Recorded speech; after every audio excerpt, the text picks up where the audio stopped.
guys, and welcome back to my greenhouse.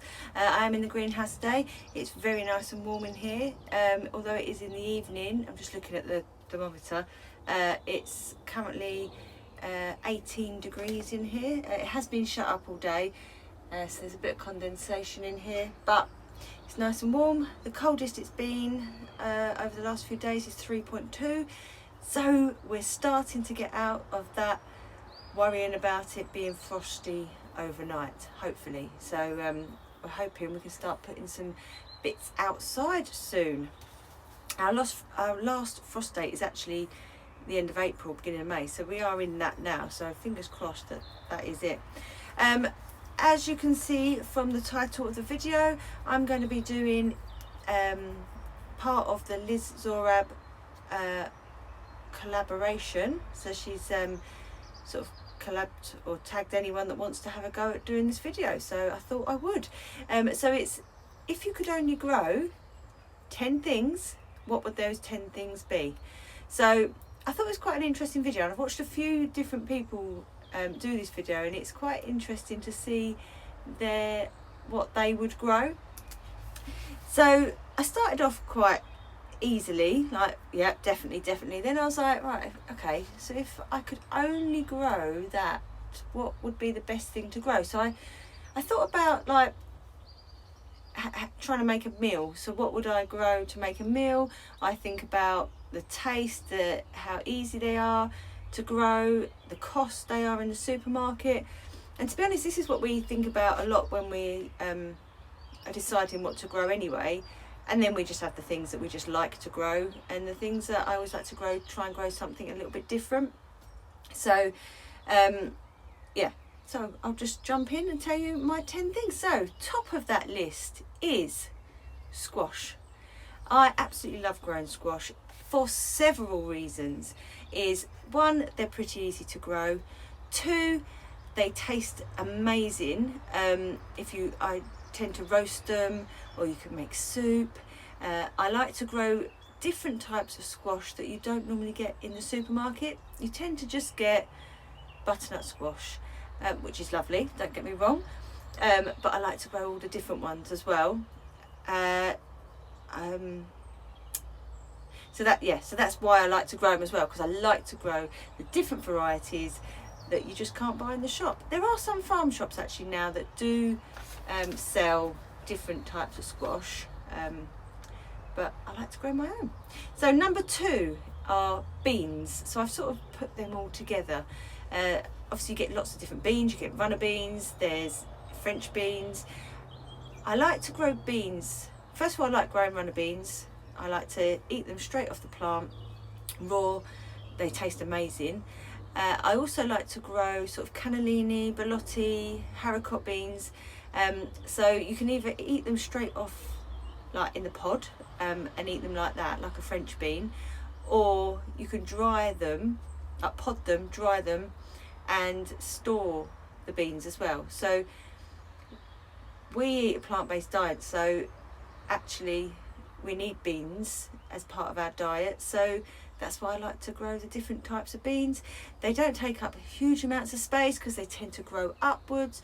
You tend to get lots and lots of beans from a few plants.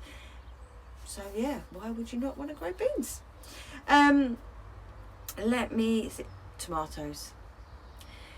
You cannot beat picking a sun-warmed tomato straight off the plant and eating it. There's just nothing better. The only thing with tomatoes is last year we suffered, and I think not everyone, but a lot of people suffered with blight, which just took all our tomatoes out, so we didn't actually end up with many. So hopefully that'll be different this year. We have got lots of different varieties growing.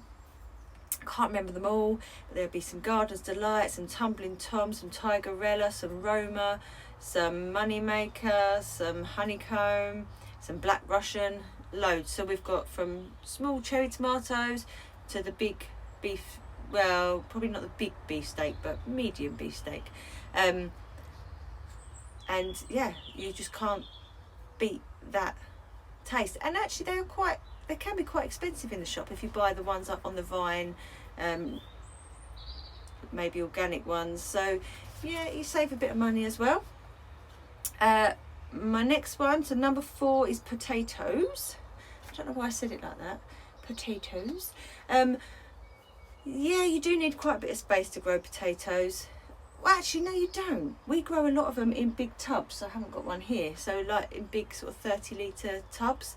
And we get quite a few out of that. So you don't need loads of space, actually. But I put potatoes in there because I was thinking of making a meal. And, you know, potatoes go with most meals, don't they? You know, you can mash them, roast them, you know, just boil them, chip them. You can make a good meal out of using potatoes, and they store really well. So you can put them, look, we put them in like a Hessian type sack thing and store them, hang them up in the garage or a shed. Just have to be careful that there's no mice in there, but if they're hanging up, shouldn't get them. So that's why that made it into my top 10. The other one I cheated a little bit because I put berries. I put them all together. So that sort of includes blueberries, raspberries, honeyberries, goji berries, strawberries. Yeah, because they're quite expensive to buy in the shop. They're a bit cheaper when they're in season, but they are quite expensive to buy. And everyone loves berries, don't they? I don't know anyone that doesn't love any. So that's why I've put that in there, because, yeah, partly because of the cost of them, but you can also freeze them as well. So if you've got lots and you can't eat them all, then you can freeze them, add them into smoothies later on in the year. Number 6 is courgettes. I do think that this is a little bit of not a weird one, but courgettes, if you grow them, you will know that you end up with loads of them, to the point where we couldn't even give them away last year because we had so many. You know, everyone else was sick of them as well. But that's why they're on my list, because they grow so easily and you get loads. You know, you only need a couple of plants and you get loads of courgettes. Yes, you do end up trying to find some quite inventive ways to eat them, end up grating them into everything I do. But it is just because they're so easy and you get so many from a couple of plants. So that's why they're in my top 10. Number 7 is peas. My daughter loves to just sort of take them out of the pod and eat them straight away.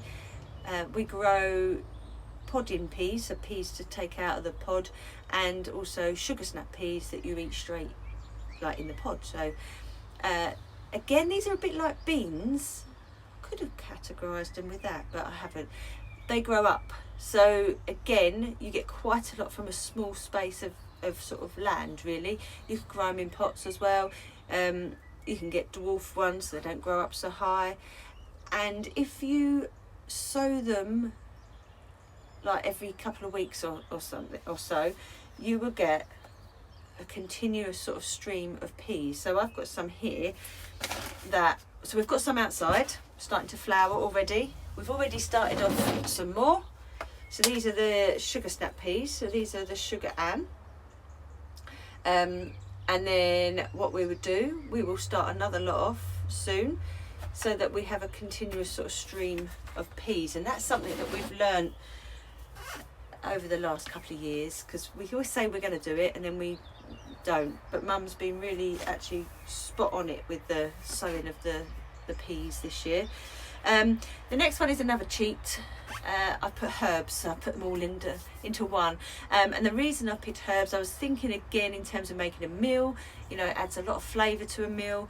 I tend to grow more perennial herbs, so you don't have to do much with them.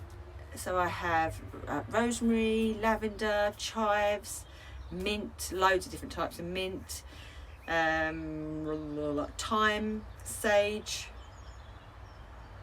I think that's it. And then obviously I grow like the basil, eat like in the summer.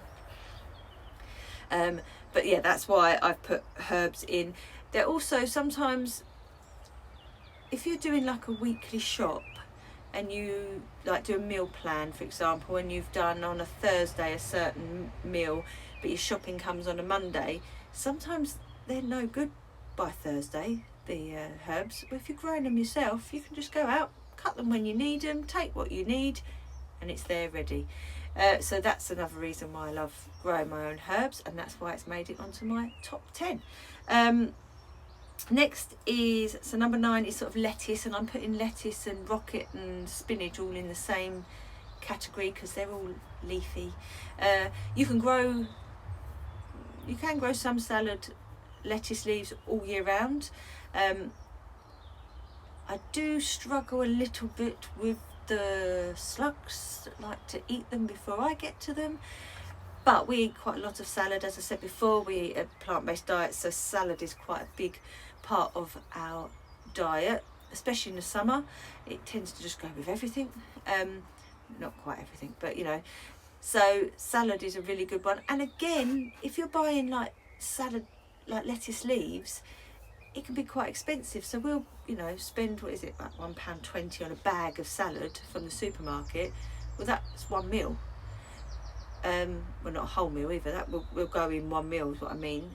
But again, if you can grow it yourself, it works out so much cheaper, it tastes so much nicer, and again, it's ready. You can just cut it whenever you want. I think probably salad might be one of the things that's probably thrown away the most, because people buy a bag of salad, have a little bit, and then the rest gets chucked away. So I think, yeah, salad is or lettuce is one of them on that list. And finally, number 10 is cucumbers. Again, you can grow them up so they don't take up loads of space in terms of ground space. You can get quite a lot from one plant. My kids love them, so you can grow like little mini munch ones that they can just, you know, eat it like an apple really.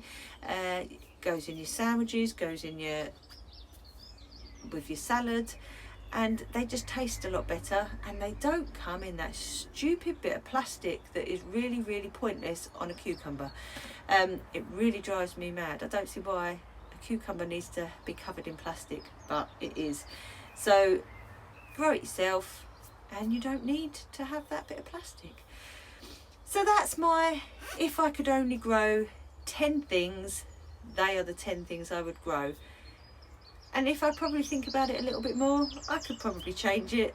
There's obviously a lot more that we do grow and a lot more that I love to grow, but if I could only grow 10, then that's probably it. If you wanted to join in with this, then check out the video from Liz Zorab. I'll tag it down below so you can see hers, because it is really fun to sit and think, and it did get me thinking actually what I would grow.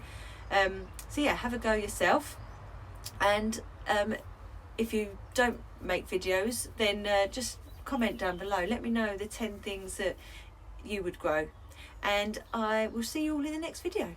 Bye.